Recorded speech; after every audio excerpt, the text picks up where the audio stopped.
ऐसी हालत में मैं उसको छोड़ के कहीं नहीं जा सकती दोस्तों। ये सब आप जानते हैं और आप सबको सारी कंडीशन रितिका की पता ही है। ये देखो रितिका लेटी हुई है यहाँ पे। इस महंगाई के ज़माने में फैक्ट्री में काम करते हैं, 10-12 हज़ार रुपये तनख्वाह मिलती है। इस 10-12 हज़ार में आदमी को 2 टाइम की रोटी खाना मुश्किल हो जाता है।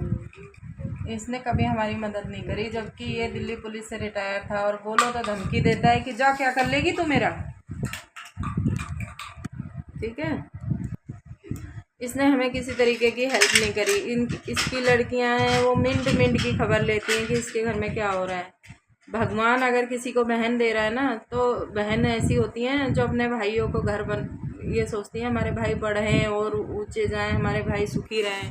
लेकिन ऐसी बहन जो भाइयों को कंगला बना दें, भाइयों की बेइज्जती करें, यहाँ पे ऐसी बहन रहती हैं इस घर में ऐसी बहन पैदा हुई हैं। भगवान ऐसी बहनें ना दे किसी को, जैसी मेरे आदमी की बहनें हैं ना, ऐसी बहनें ना दे। हम भी तो किसी की बहन है, कुछ नहीं है, माँ बाप नहीं है, लेकिन कभी भाई बहन का कोई वो सहारा नहीं होता। लेकिन हम कभी ये नहीं सोचते कि हमारे भाई बहन ने हमें ये क्यों नहीं दिया। हमारा भाई, मैं तो बस यही कहती हूँ भगवान जहाँ भी मेरे भाई रहे, मेरे भाई के बच्चे रहें, मेरी भाभी रहें, सब लोग अच्छे से रहें, खूब अच्छे से रहें, बढ़ोतरी हो उनके घर में। ये नहीं कि जाके अपने माँ बाप को सिखा दो कि क्या बोलते हैं, इन्हें तो तुम कुछ देना ही मत ना, इनको तो कुछ करना ही नहीं। अरे कुतियाओ, मेरे मुंह से ऐसे ही निकलता है फिर उनके लिए। कुतिया, तुम किसी के घर में जा रही हो, बैठ के वहाँ पे देवर की और ससुर की और अपने खसम की सबकी कमाई खा रही हो, जब तुम्हारे को गचर गचर जबान आ रही है। और जब दूसरे के ऊपर क्या बीतती है ना, वो तेरे ऊपर बीतेगी ना, जब तुझे पता चलेगा तू कितनी बदमाशी गिरी कर रही है किसी के साथ में, किसका घर कितना उजाड़ रही है। समझी?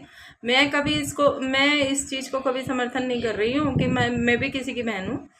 लेकिन जैसा ये मेरे आदमी के साथ में इन लोगों ने किया है ना, मैं अभी बोल रही हूँ, मेरे मन की, मेरे एक एक रोए की इनको आशीर्वाद है। ये ज़िंदगी में सफल नहीं होंगी और न सुखी होंगी, इनके बच्चे तक नहीं सुखी रहेंगे ज़िंदगी में। ये ध्यान रखना, जो मेरी आत्मा इन्होंने सताई है। अपने बाप को सिखा सिखा के, कान भर भर के।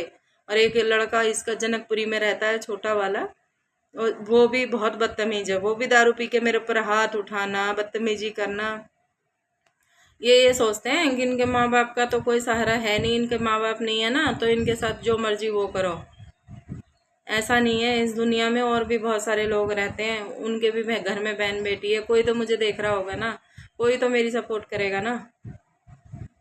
तो बस यही बातें हैं दोस्तों। मैंने वैसे भी अपने जो मेरे गांव के बड़े लोग हैं, मैंने उनको भी बताया इनके बारे में, तो वो भी बोले कि ये बात तो गलत है, जो बच्चा कमज़ोर है उसको साथ देना चाहिए। ये लेकिन दुनिया समझ रही है, लेकिन इस नीच को अकल नहीं है इतनी।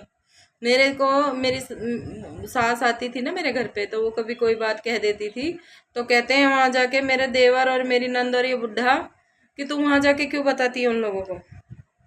बताओ, क्यों हम घर से अलग हैं? इसका मतलब तो यही हुआ कि तुम हमारे साथ छल कर रहे हो, जो हमसे छुपा रहे हो। बताना दोस्तों अगर कोई गलत बात कह रही हो तो।